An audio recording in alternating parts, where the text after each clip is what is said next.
Hello, listeners. This is A-Train, and I am the host of True Crime Undercover. Man, that was cheesy as fuck. Let's do it again. I liked it. God damn it. Here we go. 3, 2, 1.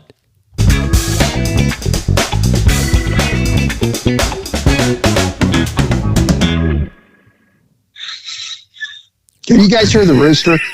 Yes. Was that the rooster? Yes. All right. God damn it. We're doing it again. Here we go.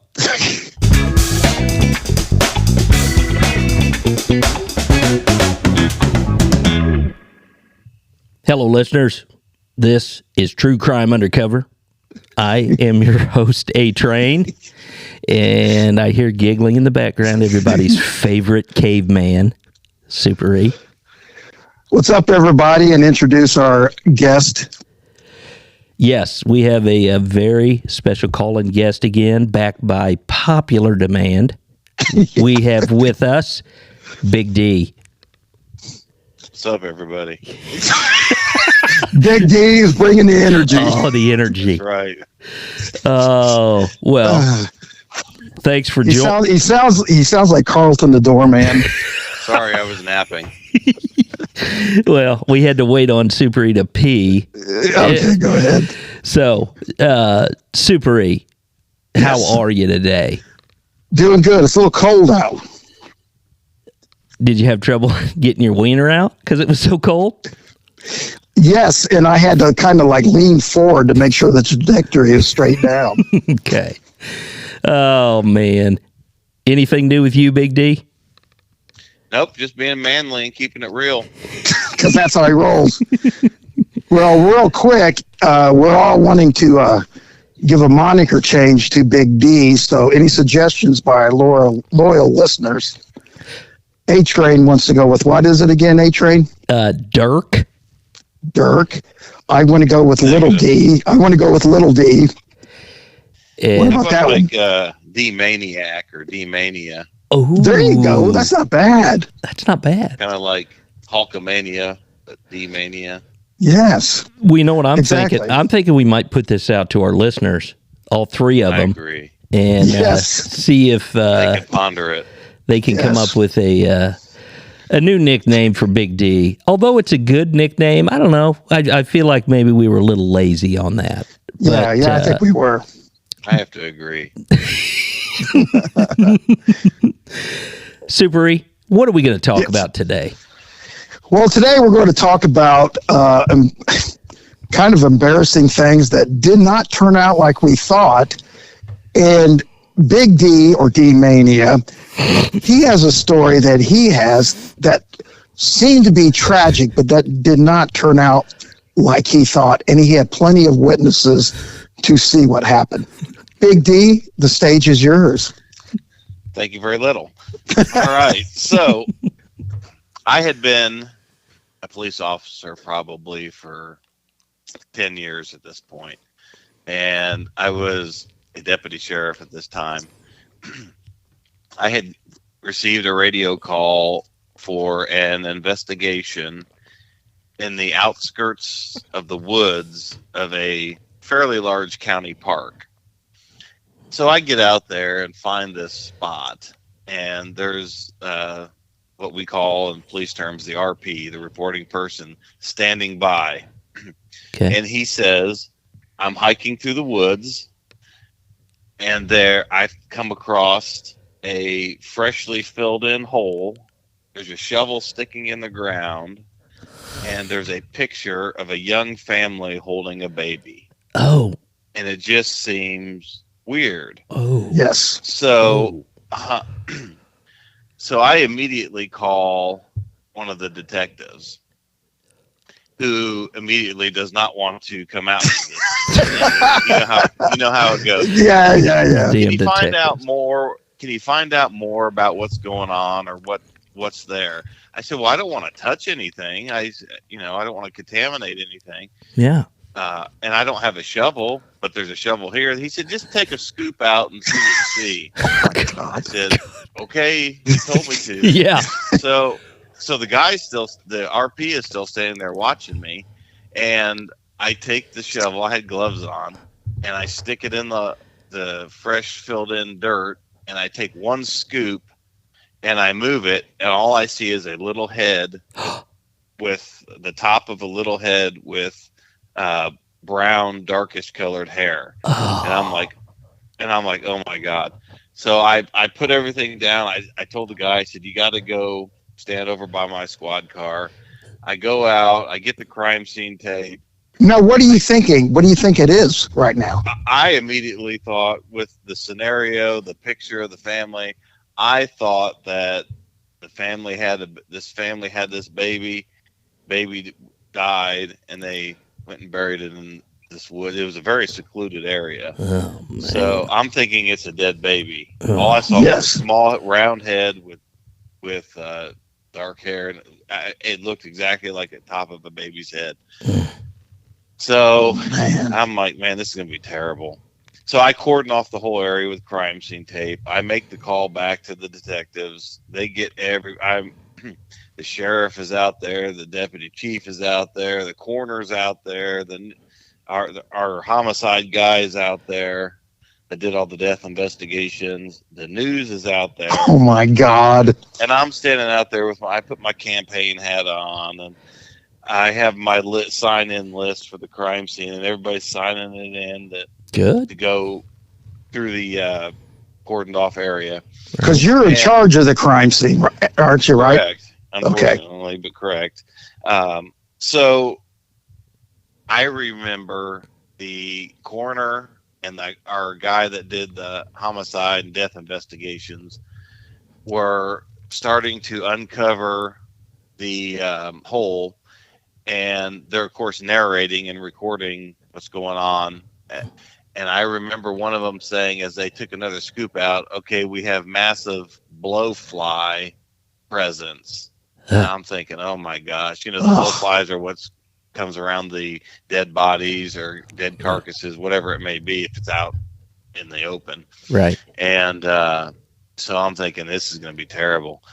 And they take several more scoops out of this hole, and the next thing I heard was, we have our identification. And I remember the coroner holding up by the neck, pulling out of the hole a dead cat. Oh, God. And I'm standing there. I immediately drop my clipboard like I'm not the one in charge. I said, this can't be happening. And the whole city's out there to see. Thank God the news media wasn't there. Oh, wait a minute, they were. They were there. They were there. Yeah. And he's holding up a dead cat. Oh my God.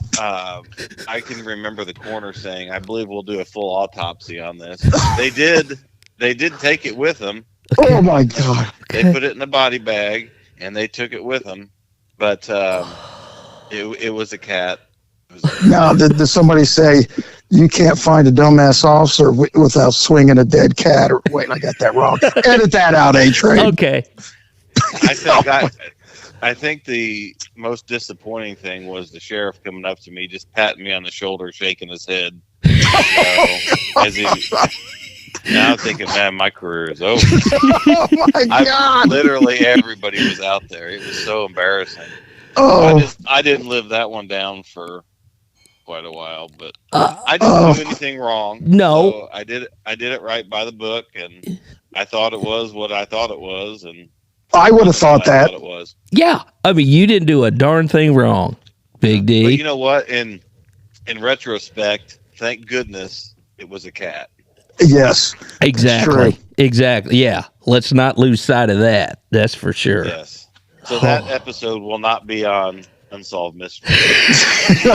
no, it will not. Mystery solved. It was a cat. But Big D, I can commiserate with you because I know how hard it is to actually dig a proper grave for a cat. Would you like me to expand? Absolutely.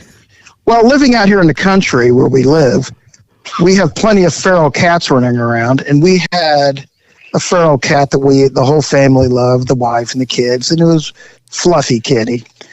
And so Fluffy Kitty was like I said, he'd hang around. Everybody loved him. And then one day, me and my daughter are driving into town, and we're about a mile away from our house, and I see Fluffy Kitty sneaking around on the road, and I thought, there's Fluffy Kitty. He's a little ways from home, but he's probably out here looking for a female because this farmer about a mile down the road had all these female cats run all over the place.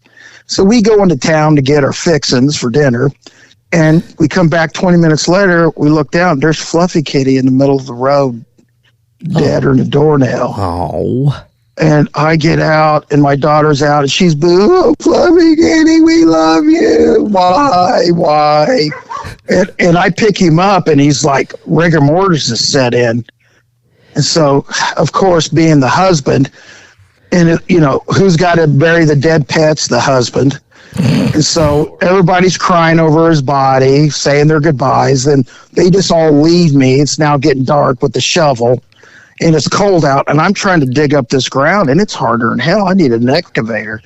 And no matter how big you think a hole for a dead cat would be, you got to make it bigger. So I put poor old Fluffy Kitty down, and his legs keep popping out, and his ears keep popping out, and I got to stomp on him. And finally, I'm stomping on the legs and the ears to get him underneath there, so that when my wife comes out and inspects my digging burial procedures, she gives me a thumbs up without, criticizing me.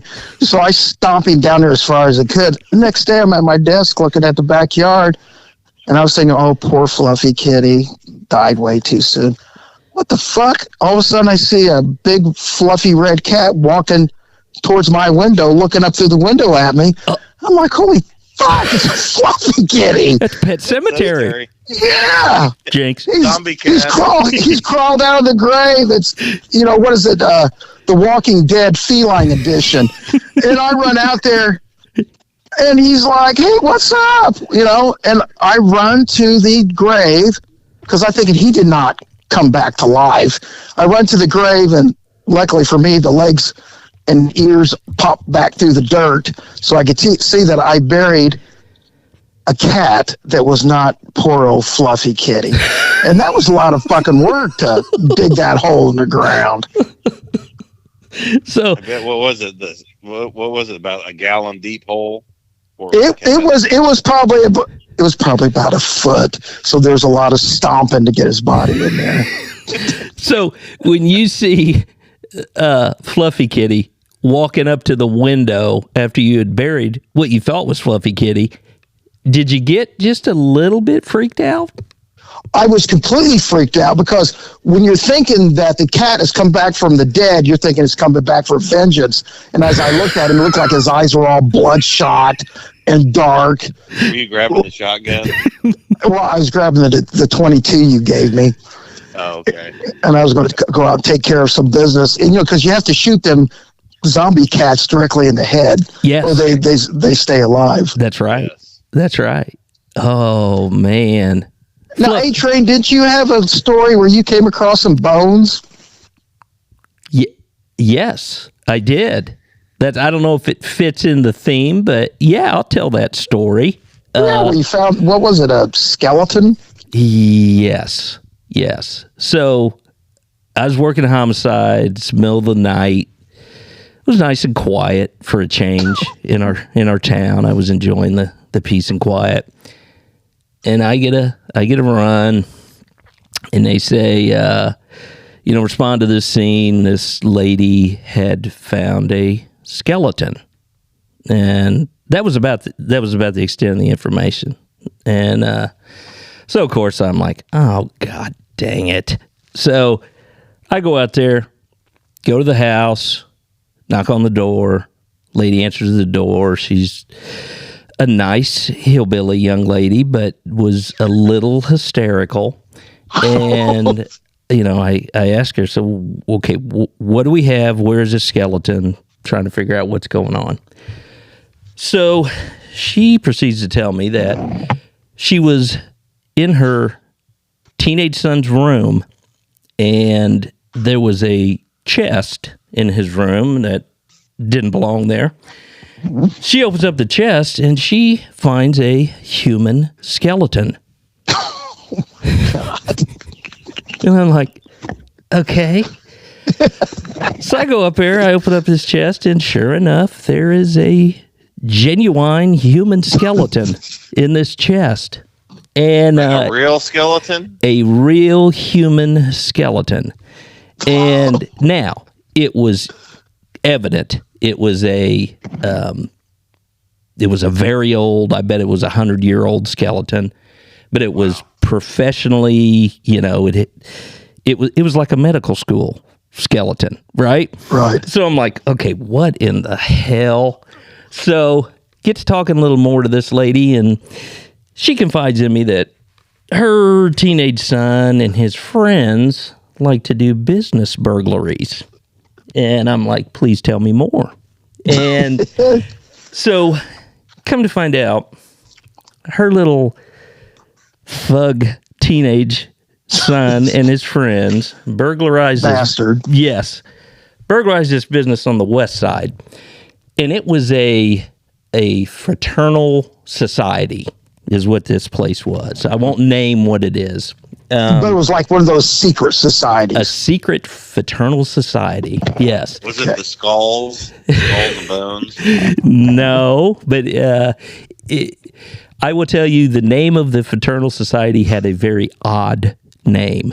That's all we'll say. Yes. So those fellows were odd. Correct. So okay. This teenager and his friends, they did this burglary at this fraternal lodge and stole some stuff, and included in the items they stole was a chest full of skeletal bones. So, anywho, so I do my investigation, talk with the people at the lodge. They're like, oh, yes, absolutely, that human skeleton is ours. And I'm like, okay, why do you have a human skeleton at your lodge? And, well, we use it in a lot of initiation rituals. And I was like, what would they do? Okay, I don't know what that means. I really don't want to know what that means. Were the eye sockets wore out? Oh, shit. I wonder if they hook it up like a little marionette where the skeleton whips the inductees with a paddle. Yes, correct. So anyway, I determined, obviously through my investigation, they did legally own this skeleton. It was like a former medical school skeleton that they had purchased like 70 years ago, and they legally could have it.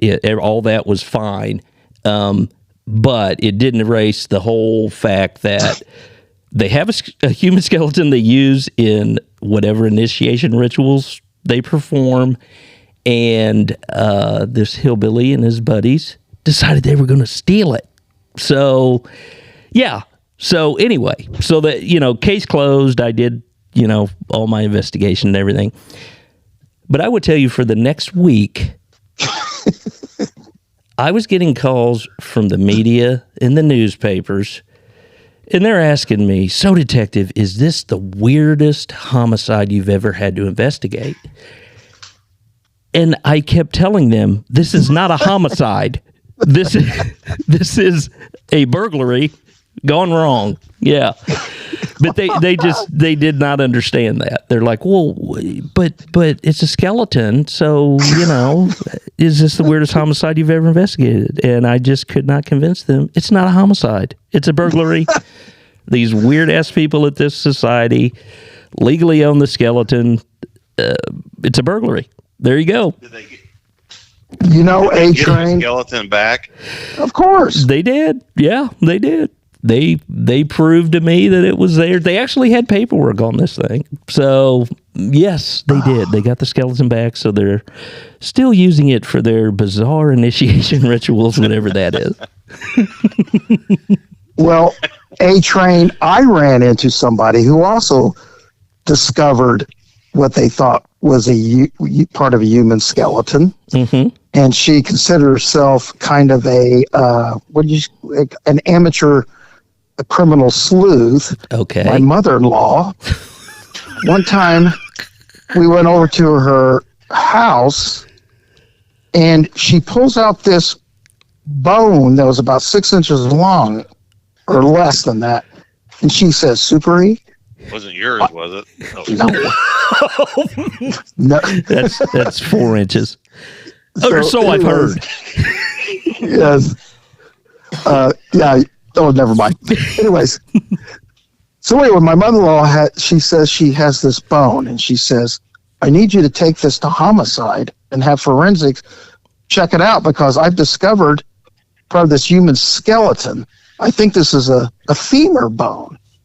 And I was like, "Is it a femur bone of a leprechaun at the end of the rainbow? Because it's only like 6 inches long. How tall is this victim?" And she's like, "Well, I found it. I'm sure it's a human leg bone, femur bone." I go, "Where did you find this at? Were you near maybe like a fast food chain outlet with initials KFC?" And she goes, "Matter of fact, I was. I was driving by the dumpster, and I looked down, saw this bone, and she said, that's a part of a human leg. There's a murder victim around here somewhere." So she's telling me this. I go, "You want me to take this bone down to homicide because you think this is part of a grown adult or any human being? Because even if it was an infant, the infant would be an inch tall." I'm like, and she goes, "Yeah, could you take that down there?"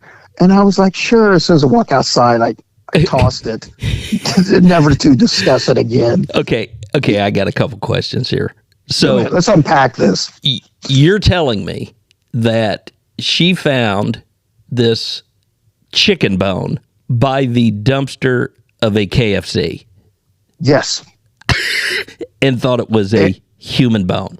Yes, the immediate thought was, hey, somebody was pretty sloppy in throwing the trash in the dumpster. Instead of thinking that, she immediately went that Jack the Ripper had hacked somebody up and left a bone outside the dumpster. Is this also the same woman who the first time you met her, she punched you in the stomach?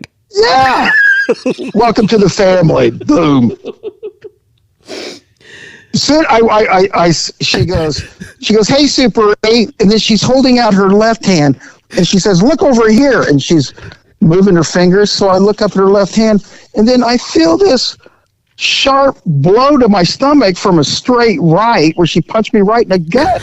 And I don't care how old somebody is, when you're looking up and you get hit in the fucking stomach, I was like, "Oh!" And I had to sit on the couch, and my lovely wife, who was trying to make a good impression on me then, before she got her hooks into me, she was like, "Oh, are you okay?" Hugging on me. "Are you okay?" Now it would be like, "Get off the couch. I just cleaned it." So, okay, wait a minute. She did the old, look at my left hand up here, and then hit you with the right to your solar plexus. Yes. Right in the belly button. Hey, Train, it's a good thing that Super E has an overly large bread basket, so it probably didn't hurt that hard. Exactly. It couldn't get through the layers of grotesque fat. I would like to remind the listeners, at this time, Super E had a body fat ratio of under 10%. I would shudder to think what A-Train and Big D's body fat index is right now. They are slightly higher than 10%. It would say, look all the way to the back. Yeah, she would have hit me. She'd have hit me right in my apron, and it would have. And if she would have hit Big D in the gut, he would immediately have pooped his pants, which he does on a regular basis. I represent that. Yeah. The Imodium, the amount of Imodium he has to chug to keep from discharging his fecal matter. Listen, just because Big D has some irritable bowel syndrome, there's no reason that we need to pile up on him. Exactly. Well, we're done piling on him. What? Go ahead, Big D. Podcast. This has gone off the rails. It's all of our last podcast. We're going to be canceled. Yes. So, Train, how long are we into this? Too long. Okay. What's our theme on this? Is there a theme? I would say, Crooked investigations. or podcast goes off the rails. Yeah. Just leave it at that. True Crime Undercovers, final episode. Okay. All right. Well, what do you guys got anything in closing? Nothing. Big D? God bless America. There you go. I like that. We need that. We need that. Thank you. Yes. And Israel. And Yes. Israel. I stand with Israel. I Yes. do too. Okay. Well, that's really going to get us canceled. Yep. Oh, yeah. But we mean It's it. much worse. We mean it. So, okay. We're going to close this one out. Thanks a lot, guys. Very, very enjoyable. And listeners, if we have another episode, please listen. That's it. All right. See ya. Bye. See you. See ya. Bye.